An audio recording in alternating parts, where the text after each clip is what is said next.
plots time.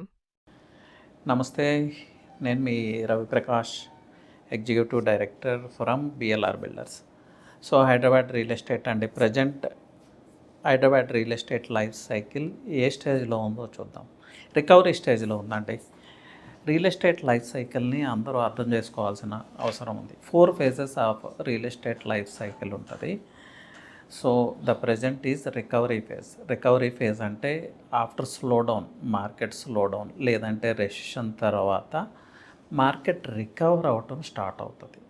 Present running phase is recovery.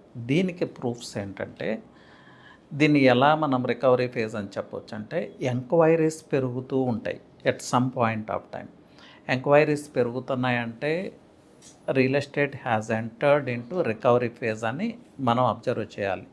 And one more thing అండి, ఎప్పుడు కూడా enquiries పెరుగుతున్నాయి అంటే బిజినెస్ ట్రాన్సాక్షన్స్ క్లోజ్ అవడానికి again it takes 6 months.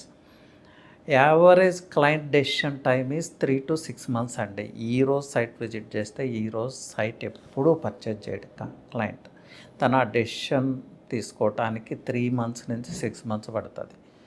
So ఇప్పుడు ఎంక్వైరీ స్టార్ట్ అయినాయి అంటే after 3 months business is going to boom up, transactions పెరగబోతున్నాయి. So recovery phase is going on in Hyderabad real estate and particularly in Mumbai highway.